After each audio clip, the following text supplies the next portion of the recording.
Ladies and gentleman, IT के इतने सारे लोग यहाँ पर मौजूद हैं। एक तो ये मैं मुबारकबाद देता हूँ ग्लोबल डिजिटल समिट के हवाले से कि आप लोगों ने मेहनत करके लोगों को इकट्ठा किया।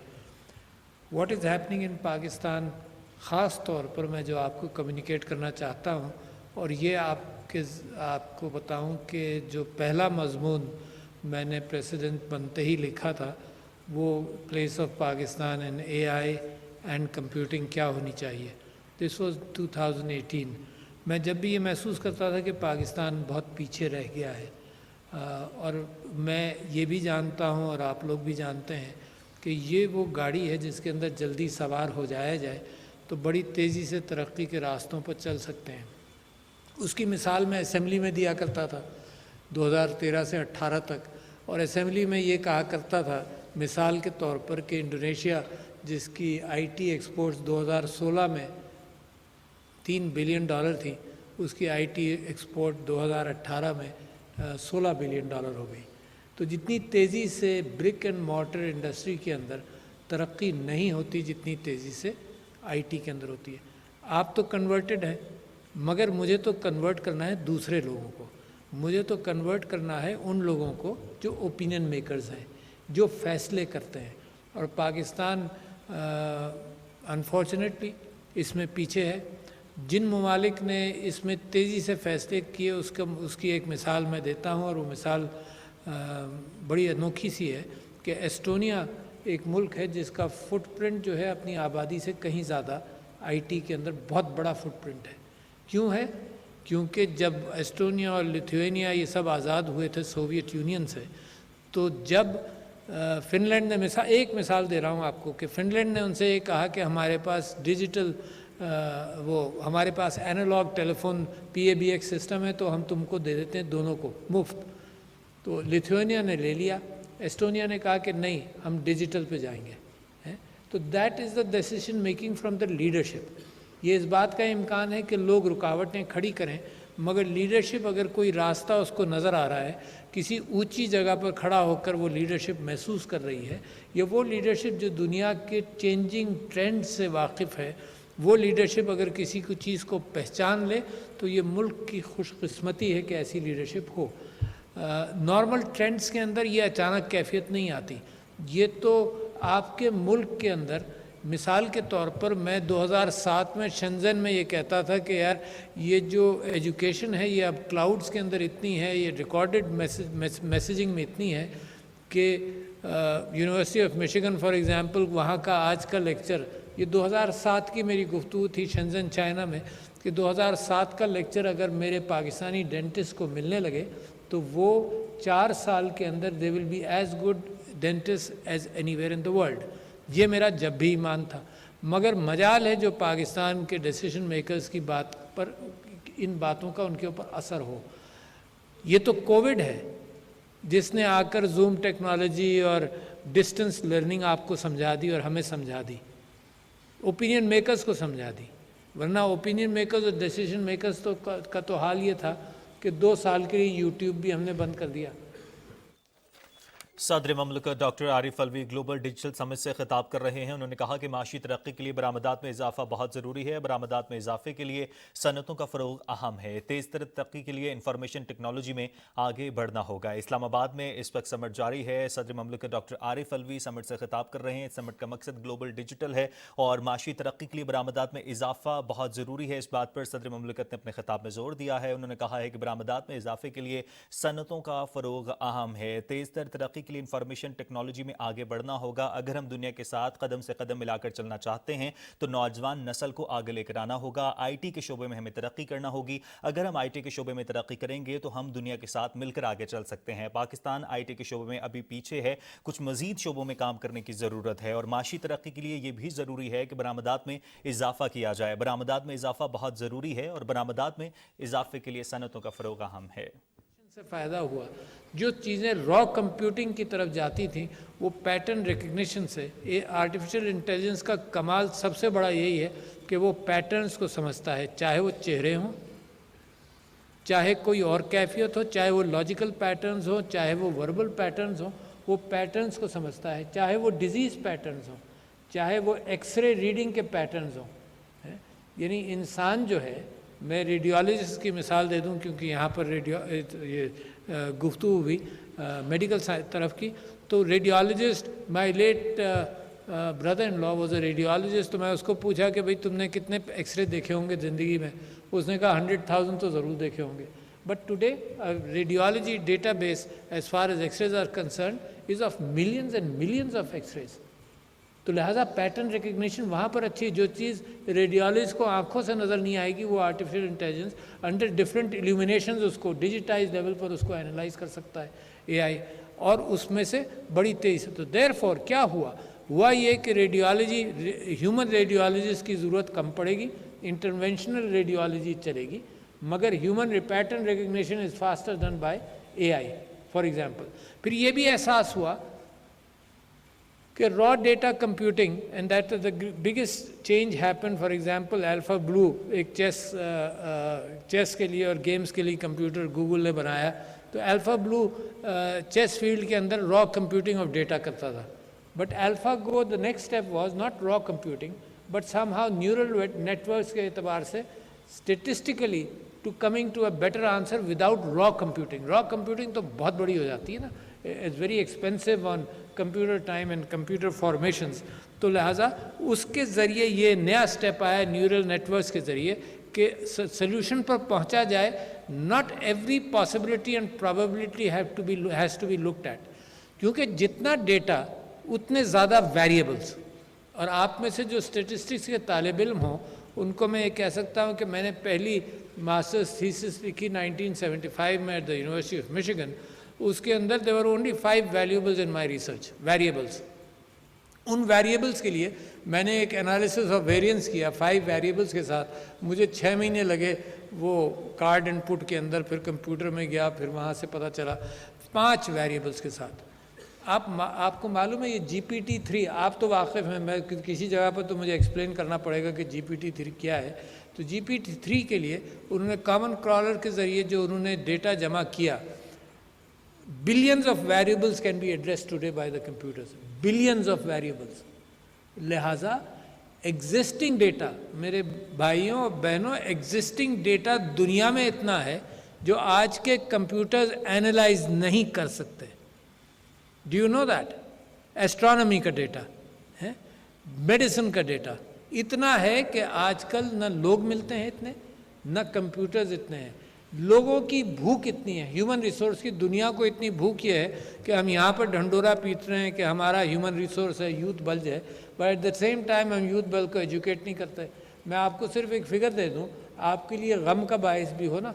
ये फिगर आपको दे रहा हूँ कि अभी वर्ल्ड बैंक ने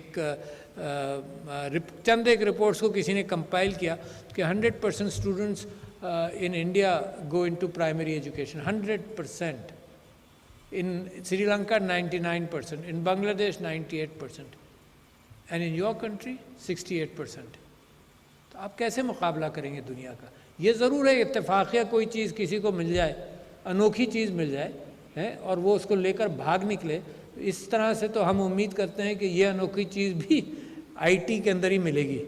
जैसे लोग तलाश करते थे ना कि इसको सोने की डली मिल जाए, खोदते थे कि कोई जेम मिल जाए, कोई हीरा मिल जाए. तो इस वक्त सोने की डली जो है ना वो आईटी के अंदर मौजूद है. एंड ये मैं लोगों को कन्विंस कर रहा हूँ, जो ब्रिक एंड मॉर्टर के इंडस्ट्रियलिस्ट हैं उनसे भी मैं कहता हूँ कि आईटी के अंदर इन्वेस्ट करो. The biggest possible return can happen in IT. मैं आपसे ये कह रहा था कि जहाँ इस चीज़ का जिक्र है मैं आपको बताऊँ कि डेटा कितना है, something to stimulate your mind. यानी एक जनरल बात तो आपके सामने करना बेकार है. डेटा का मैं आपसे जिक्र करता हूँ कि इट टुक अबाउट 12-13 ईयर्स के डीएनए को, एक इंसान के डीएनए को एनालाइज कर लिया जाए, जीन्स के एतबार से, है ना, genetic understanding of one human. अच्छा, वो 2012 के अंदर मुकम्मल हुआ. आज फिर इस बात का इम्कान है कि $100 में आप अपना टोटल जेनेटिक एनालिसिस कर लिए, $100 में. आप ज़रा तसव्वुर करें, मेडिसिन के अंदर ये बात सोची जाती है कि तकरीबन 50%, we don't have exact criteria, तकरीबन 50% हमारी एटीट्यूड्स, हमारी बीमारियां, हमारी पर्सनालिटी वगैरह नेचर रिलेटेड है. दैट मीन्स जेनेटिक डायरेक्शन है उसका. और 50% हमारी नर्चर रिलेटेड है, यानी एनवायरमेंटल है, पढ़ लिया, ये कर लिया, डिसीजन मेकिंग वगैरह। तो 50 और 50 है। आप तसव्वुर नहीं कर सकते कि डीएनए कितना बड़ा रिसोर्स बन सकता है विद वेरिएबल्स, बिलियंस ऑफ, कितने 6-7 बिलियन इंसान हैं। अगर सबका डीएनए एक कॉमन पूल के अंदर बैठकर एनालाइज हो जाए तो ये प्रेडिक्शन के किसको क्या बीमारी होगी, किसको क्या बीमारी का पोटेंशियल है, बीमार फार्मास्यूटिकल्स के एतबार से कितना इनपुट है, जेनेटिक इंजीनियरिंग के एतबार से क्रिस्पर और CS9 के ज़रिए जेनेटिक इंग्रेडिएंट वो निकाल कर कोई दूसरा उसमें लगाकर ज़िंदगी बदल देना is a huge potential as far as longevity is concerned, as far as diseases are concerned। और ये चीज़ें इतनी तेज़ी से आपके पास आ रही हैं, जो मिशेल ने ये बात यहाँ कही, future is closer than you think. तो let me quote another gentleman जिसकी पूरी किताब है future is faster than you think, उसका नाम है पीटर डायमेंडिस, जो लॉन्जेविटी के ऊपर सिंगुलैरिटी यूनिवर्सिटी भी है और उसने ये किताब लिखी। तो मैं आपसे कह रहा हूँ कि इमेजिन करो कि ये जो GPT-3 चैटबॉट तो आज़ाद हो गया ना, अब आपके सारे उस्ताद परेशान हैं, दुनिया के सारे उस्ताद परेशान हैं, पाकिस्तान के भी, कि ये चैटबॉट GPT-3 तो और ज़्यादा सोफिस्टिकेटेड है कि चैटबॉट के ज़रिए स्टूडेंट्स अपने एसेज लिख लेंगे, अपनी थीसिस लिख लेंगे, अपनी रिसर्च डॉक्यूमेंट कर लेंगे, and they have no idea how to counter that.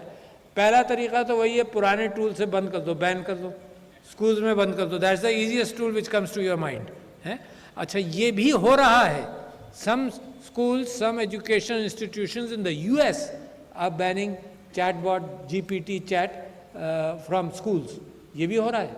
मगर ये कि आगे चलकर आपको देखना पड़ेगा। मैं जब डेंटिस्ट बना तो मैं, आप लोग जब साइंस जो भी आपने पढ़ा, जब आप बने तो मुझे याद करना पड़ा कि डिजीज़ेस कितनी हैं, जिगर की, पेट की, दिमाग की, दांतों की, और साथ साथ ये याद करना पड़ा कि डिजीज़ेस के डिस्क्रिप्शन, उसकी सिम्टोमेटोलॉजी, फिर ये याद करना पड़ा डिफरेंशियल डायग्नोसिस करो। तो ये सब कुछ मुझे याद करना पड़ा। तो आपका ज़माना जो आया, जैसे माय ग्रैंडसन जाफिर नाम है उसका, he is in dental school, वो कहता है दादा मुझे याद करने की क्या ज़रूरत है, एवरीथिंग इज़ हियर। अच्छा, so there is a major change which is happening. If everything is here, why should I remember? I can read it, I know it, but why should I remember? Because everything is here. अच्छा, लिहाजा therefore, अच्छा ऐसे भी इस पर लिखा जा सकता है, थीसिस भी लिखी जा सकती है। So when everything is here, तो ह्यूमन काइंड जो है वो बेसिकली एक ही टूल पर अब आ गया, its ability to analyse and make a judgment. ठीक है ना, डॉक्टर तो जजमेंट करेगा ना। बाय द वे मैं आपको ये बता दूं कि ये जब इतनी सोफिस्टिकेटेड बातें भी हो रही हैं ना, तो my institution and my Alvi dental hospital before AKU was paperless in 2007 and we communicated paperless and we communicated between two institutions continuously। X-ray यहाँ लिया, वहाँ नज़र आ गया, वी वर पेपरलेस। हमने 2 साल अपने फिजिकल पेशेंट फाइल्स रखे सेफ्टी के लिए, रिकॉर्ड के लिए, कि कहीं ऐसा ना हो कि कंप्यूटर गिर जाए, जो यानी सेटबैक हो जाए तो हमारा। फिर हमने रियलाइज़ किया कि बिल्कुल बेकार है, फिजिकल स्पेस है, हमने सारा पेपर जो है वो बिल्कुल ख़त्म कर दिया। इस बात को भी 10-12 साल हो गए हैं। तो ये मैं समझता हूँ कि क्योंकि हमने रिकग्नाइज़ कर लिया, एक चीज़ रिकग्नाइज़ कर ली जो हमारी एफिशिएंसी बढ़ा रही है। कोई तमाशे की बात नहीं थी, कोई कन्विंस हो ना हो, हम तो अपना काम कर रहे थे ना। तो इसी हवाले से इतना पेशेंट्स का डेटाबेस है जिसके अंदर अब आपको मैं एक और चीज़ आपको समझ आएगी कि आजकल मैं क्या कोशिश कर रहा हूँ। और एक बीमारी है जो जिससे आप वाकिफ़ भी हैं, वो बीमारी है स्ट्रेस की। Human rights, national human rights commission ने अगस्त के अंदर ये बताया कि जी पाकिस्तान के 24% लोग एक वक्त में स्ट्रेस में हैं, आज 24%। लिहाजा अब मैं डॉक्टर्स की तरफ देखता हूँ, कितने डॉक्टर्स हैं साइकियाट्रिस्ट? 500। अच्छा, 24% क्या नंबर हुआ? 5 करोड़, और 500 डॉक्टर हैं। अंडरस्टैंड करो प्रेडिकमेंट मेरे मुल्क का है। 5 crore patients, possible patients, discriminate करना पड़ेगा। और 500 डॉक्टर। अच्छा, साइकोलॉजिस्ट को भी डाल दो, जो साइकेट्रिस्ट होता है वो तो डॉक्टर बनता है फिर साइकेट्री में जाता है, साइकोलॉजिस्ट भी डाल लो ताकि कुछ मशवरा तो मिले ना, उनको भी डालने तो 1800 से ज़्यादा नहीं है मिलाकर। और पेशेंट्स कितने पॉसिबल हैं? 5 करोड़। अच्छा, सो वेयर टू गो? तो मेरी समझ में सिर्फ एक चीज़ आई कि इसको हम AI के ज़रिए कैसे करेंगे। अच्छा, ये अगस्त की बात है, अगस्त को मेरे कान खड़े हुए इस बात पर। तो the first opportunity I came across was to be able to convince the decision makers, the law makers in the assembly कि भाई एक बहुत बड़ा क्राइसिस है पाकिस्तान में, ये जो आप देखते हैं कि बच्चियों को मार दिया, आदमी को मार दिया, इसको मार दिया, ये तो बात के ये टिप ऑफ द आइसबर्ग भी नहीं कहलाएगा। ऐसे बहुत सारे वाक़यात, घरों में झगड़े, लड़ाई, मार कुटाई, सब वो सब कुछ, दोज आर एक्सट्रीम पोजीशंस, ये सब कुछ हो रहा है। तो आपको याद होगा उस दिन मुझे सुनने वाले 18 लोग थे वहाँ, उससे ज़्यादा तो यहाँ बैठे। जब प्रायोरिटी कौम की कन्फ्रंटेशन हो, जब प्रायोरिटी कंटेनर टेक्नोलॉजी हो, तो फिर रियल इश्यूज़ पर उनका ध्यान डलवा। सदर ममलकत